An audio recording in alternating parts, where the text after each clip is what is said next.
Oke, assalamualaikum warahmatullahi wabarakatuh. Salam sejahtera untuk kita semua. Kita kembali lagi dalam perkuliahan online Universitas Telkom untuk mata kuliah e-bisnis ya. Untuk hari ini yang akan kita bahas adalah merancang sistem e-bisnis ya. Jadi kita membuat e-bisnis sendiri untuk kita lakukan, misalkan kita mau berbisnis elektronik ya. Pertemuan hari ini adalah pertemuan ke-14 ya. Jadi nanti masih ada satu pertemuan lagi. Setelah itu libur, kemudian ada evaluasi akhir ya, atau UAS ya.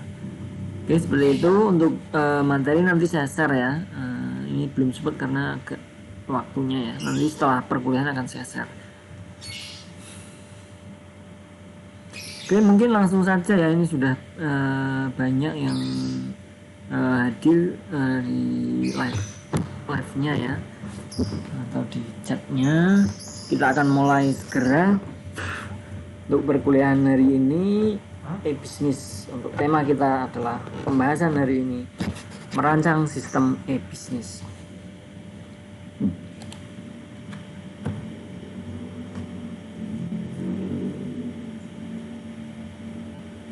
Kita lihat untuk pendahuluannya, sistem dalam e-bisnis sangat bergantung dan dipengaruhi dengan kebutuhan dan model bisnis yang akan dilakukan ya. Artinya kebutuhan sistem akan berbeda antara satu model bisnis dengan model bisnis lainnya ya. Jadi kebutuhan dari sistemnya, misalkan kita hanya menjual satu produk, kemudian dengan beberapa produk, itu tentunya akan beda ya sistem yang kita butuhkan. Artinya misalkan kita hanya menjual satu produk saja, itu mungkin akan lebih enteng, lebih fleksibel ya, ataupun lebih fast ya, lebih cepat. Tapi tidak menutup kemungkinan walaupun sudah berbagai macam jenis yang kita jual di e-bisnis kita, di website ataupun di e-commerce kita, itu bisa saja akan lebih enteng, dengan catatan nanti ada untuk upgrade database-nya misalnya. Karena database kita banyak ya, kita menggunakan exam dan lain sebagainya, itu banyak sekali. Nah, itu ada yang kita bisa gratis maupun kita berbayar. Kalaupun kita kebutuhan banyak, mungkin kita bisa yang berbayar ya. Nah, itu juga tergantung dengan bisnis kita yang akan kita jalankan. Untuk perencanaan strategi for tools. Nah, ini strategi untuk alatnya, alat software yang kita pakai nanti. Nah, itu yang pertama bisa ya. Ini ada dua option ya. Ada membeli software e-bisnis siap pakai. Banyak sekali. Nah, misalkan kita sebagai pelaku bisnis dan tidak ada waktu ya, waktu luang untuk membuatnya sendiri, itu bisa kita membelinya dengan sesuai yang kita butuhkan tentunya ya. Oke. Kemudian yang kedua adalah membuat sendiri dengan divisi IT-nya. Misalkan kalian sebagai mahasiswa jurusan IT ataupun yang mengenai pemrograman, bisa membuat dengan sendiri. Itu akan lebih hemat, tapi tentunya bagi yang paham dan juga memang ada waktunya ya, kalau untuk sebelum kita melakukan bisnis tadi ya. Oke, kemudian pembelian komponen atau modul yang mengintegrasikan modul-modul yang ada dan dikustomisasi sesuai kebutuhan perusahaan. Nah, ini bisa menyesuaikan nantinya modul-modul yang kita butuhkan itu apa saja dalam website atau e-commerce kita yang akan kita jadikan sebagai untuk alat atau softwarenya ya, softwarenya untuk kita berbisnis elektronik, seperti itu ya. Yang pertama kita bahas untuk membeli software e-bisnis siap pakai. Jadi bagi yang tidak sempat dan tidak paham akan membuat software sendiri ya, website e-commerce sendiri, itu tidak apa-apa, yang penting kita kan sebagai pelaku bisnis ya. Nah ini bagi yang tidak bisa dan tidak ada waktu, membeli software bisnis yang siap pakai saja. Nah kelebihannya apa? Lebih simpel karena biasa masih produk ya. Simpel karena sesuai dengan kita juga, sesuai mungkin akan lebih ringan juga ya, sesuai kebutuhan. Yang kedua, mudah dipelajari dan mudah diimplementasikan karena sudah benar-benar sudah terorganisir ya, dalam artian yang dijual itu tentunya sudah terpercaya. Itu kelebihan daripada untuk yang membeli software sendiri. Kemudian yang berikutnya ada support service. Nah, biasanya ada support service di sini kalau ada kendala, ada yang memperbaiki sendiri ya, administratornya ya. Jadi di sana sudah ada support service-nya. Kita tidak akan bingung apabila terjadi sesuatu error dan lain sebagainya. Nah, di samping ada kelebihan tentu ada kelemahan. Jadi susah dimodifikasi karena sudah seperti halnya sebuah alat ya.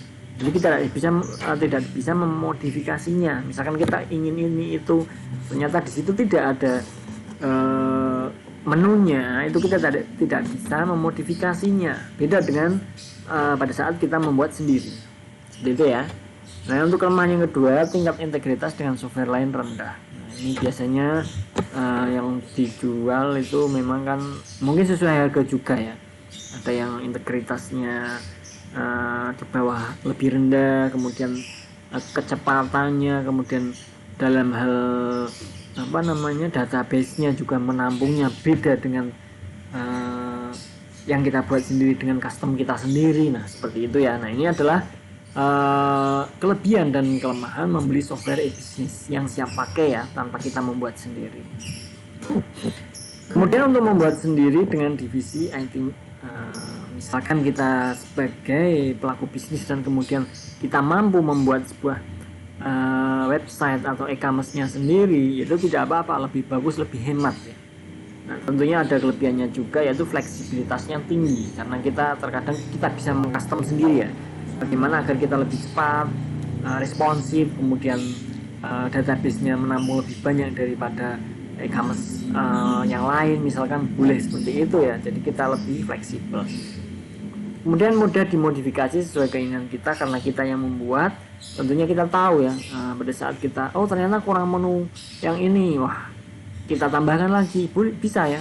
Walaupun kita sudah online, kita bisa menambahkannya ya di dalam menu website atau e-commerce yang kita buat sendiri.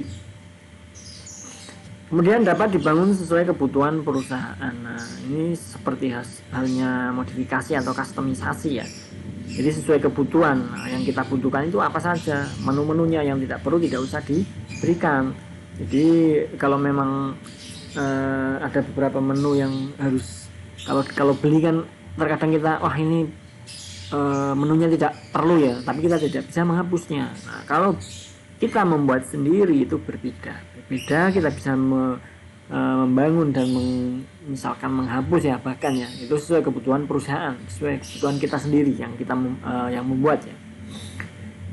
Yang berikutnya adalah memperkecil pesaing untuk memiliki software serupa. Biasanya kalau kita membuat sendiri itu beda dengan yang lain. Kalau kita membeli, tidak menutup kemungkinan di sana sang penjual itu sudah menjual beberapa produk ini ke beberapa membernya atau pembelinya. Jadi nanti ada sedikit kemiripan dengan website lain kalau kita membeli ya. Nah, biasanya seperti itu, seperti halnya ini websitenya kok sama seperti yang website itu. Nah itu ternyata website tersebut adalah membeli, walaupun isinya berbeda, tapi konsep ataupun front end-nya mungkin bisa mirip ya, sama ya, beda dengan isinya saja. Nah itu kelebihan daripada membuat sendiri itu, memperkecil pesaing untuk memiliki software yang serupa, bisa tampil beda. Nah, untuk kekurangan membuat sendiri apa? Biayanya besar tentu ya. Kita membuat dari awal itu tidak akan hemat. Kita harus membuat sendiri, kemudian membeli domain dan hosting dan lain sebagainya. Kemudian kita tentunya akan memakan banyak waktu juga. Itu kan memasuk ke cost ya, biayanya besar. Yang berikutnya harus memiliki SDM dan divisi yang mumpuni. Artinya kalau kita membuat sendiri, tentunya ada ya yang memiliki SDM mengenai IT tersebut untuk pembuatan websitenya, e-commerce tersebut ya. Jadi harus ada penanggung jawab yang benar-benar mengerti akan website. Menyita waktu pasti ya, karena kita membuat web atau e-commerce ini tidak secepat kita membeli ya, itu bahkan mungkin bisa berbulan-bulan juga kalau memang kebutuhannya terlalu banyak untuk menu dan lain sebagainya. Bila ada perubahan bisnis, software harus dirombak. Ini menjadi sebuah bukan kekurangan ya, kalau saya rasa ini pengembangan nanti. Kalau kita perubahan bisnis, kita bisa mengubahnya. Nah ini tentunya memang harus dirombak karena tidak sesuai dengan bisnisnya misalnya. Tapi kalau saya rasa kita membuat sendiri pasti paham ya. Biasanya divisi IT hanya sebagai support. Ini dia akan sebagai support service ya, lebih tepatnya seperti itu. Nanti akan ada sebuah kerusakan, kemudian perubahan dan lain sebagainya, update, perkembangan dan lain sebagainya. Ini divisi IT yang bertanggung jawabnya ya. Kalau divisi IT-nya pergi kemudian katakan di suatu perusahaan kemudian ganti divisi IT-nya, mungkin akan kebingungan juga karena yang membuat adalah IT yang pertama. Nah, ini ada kekurangannya seperti itu.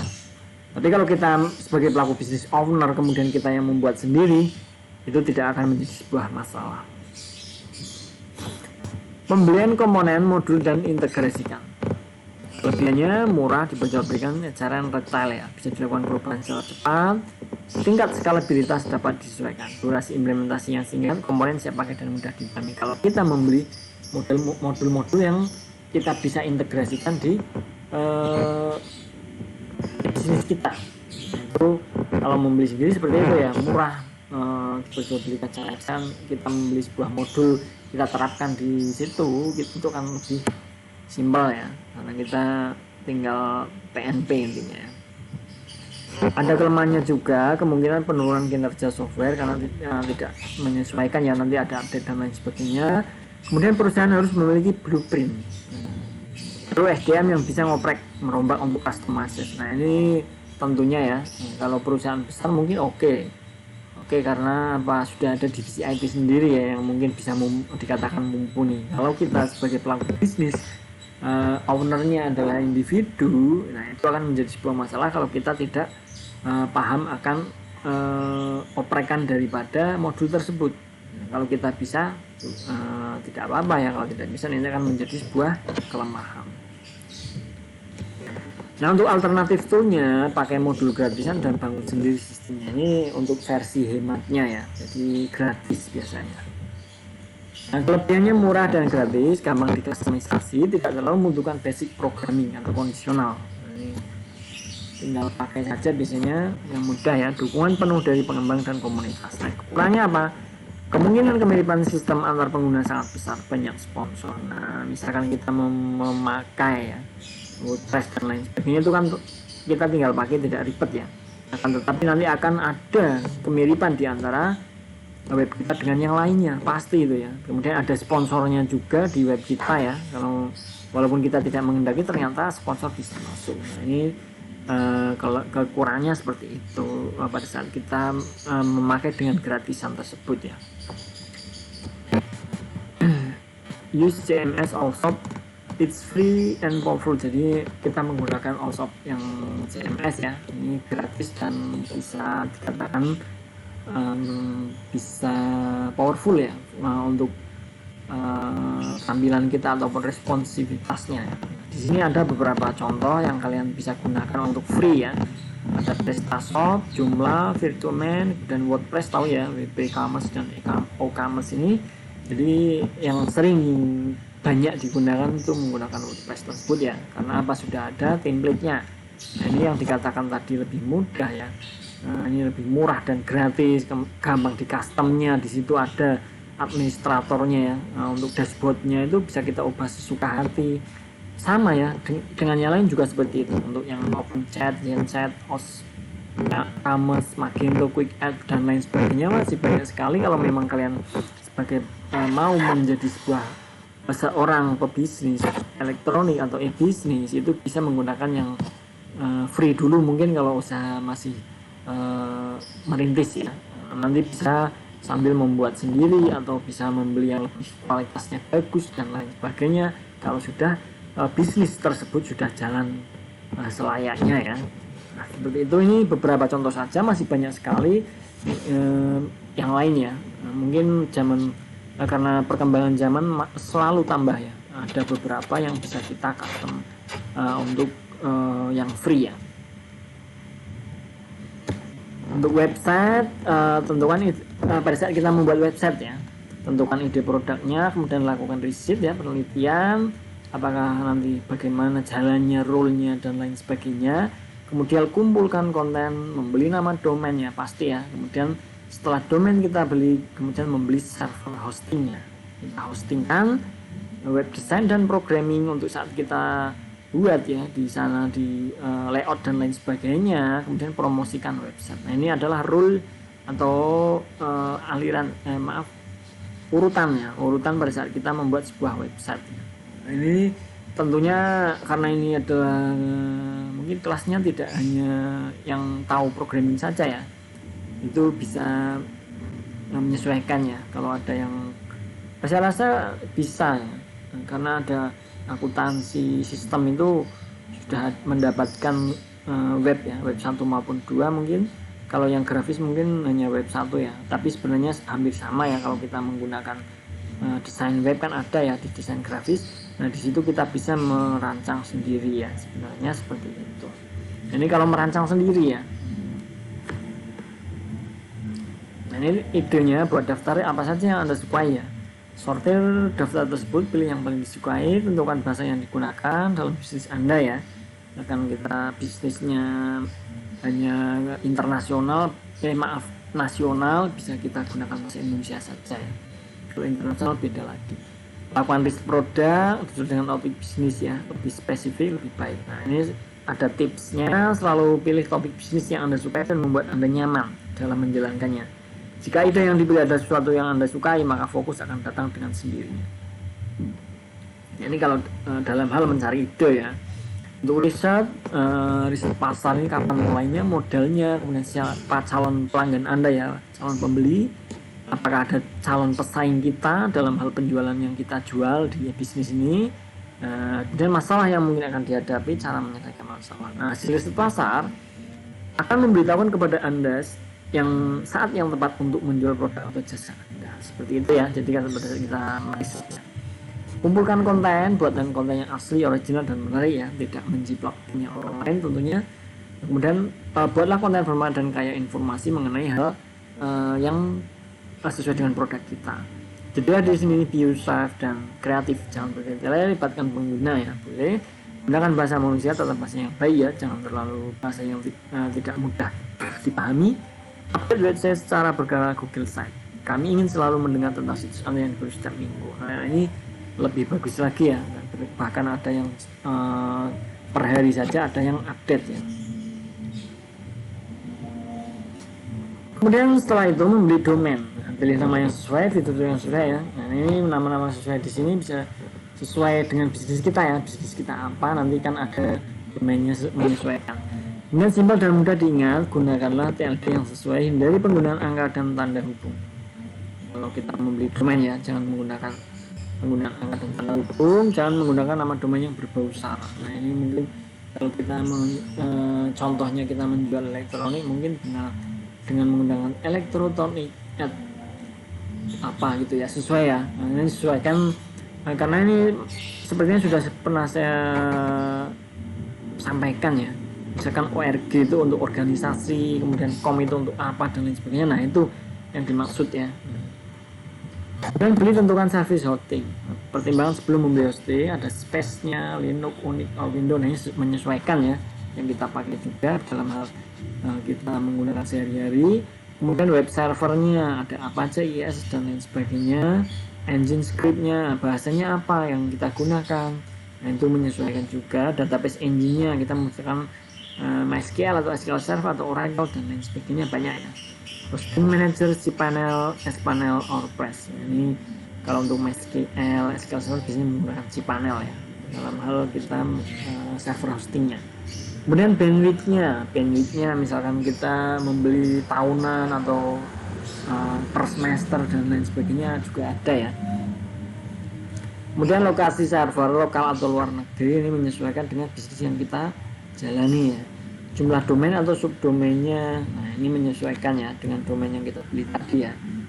Seperti itu. Kemudian web design dan programming buat logical user flow, informasi penting bisnis Anda, informasi kontak, navigasi, keamanan, integrasi dengan sosial media, mendukung mobile application faktnya ya, tentunya harus bisnisnya selalu ada ya. Nah, kemudian hosting yang baik, jangan terlalu banyak fitur yang tidak perlu, menyesuaikan yang benar-benar kita fokus saja ya. Kalau kita menjual sebuah elektronik ya sudah itu saja, jangan ada hal yang tidak penting, fitur yang ada di dalam website kita. Kemudian promosikan website atau sistem Anda ya, e-commerce Anda melalui web forum, menggunakan media video X YouTube, tukar link dengan yang lainnya seperti yang sudah saya jelaskan pada pertemuan sebelumnya ya. Kemudian membuat newsletter feed, RSS feed melalui kartu nama, SEO di Google atau search engine lainnya, Yahoo, Bing dan lain sebagainya ya. Pada saat kita search engine-nya, memanfaatkan situs jejaring sosial, membuat ini adalah beberapa cara untuk mempromosikan web yang sudah kita buat tadi, ataupun kita misalkan membeli ya tadi ya untuk e-commerce bisnis kita. Seperti itu ya untuk pertemuan hari ini. Saya rasa cukup ya yang sudah saya sampaikan. Silakan kalau ada yang sebentar ini masih pendahuluan.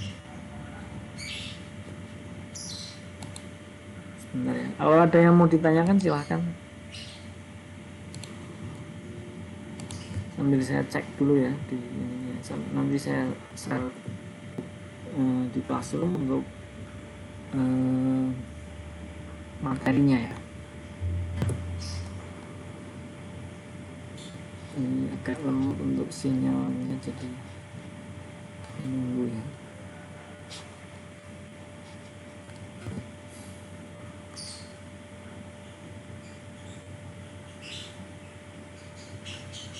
Bentar saya pantau dulu, ini agak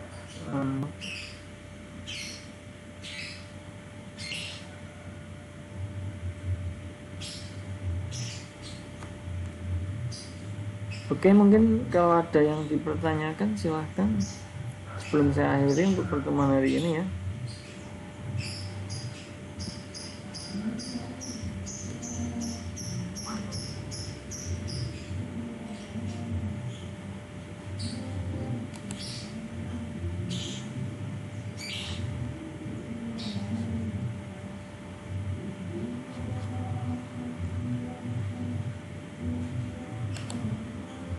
Oke, kalau belum ada yang ditanyakan tidak apa-apa, nanti bisa ditanyakan di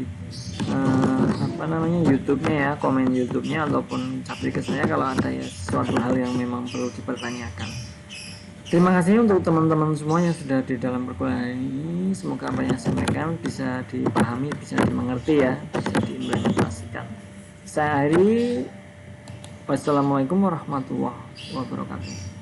Salam sejahtera untuk kita semua. Selamat beraktivitas kembali. Terima kasih.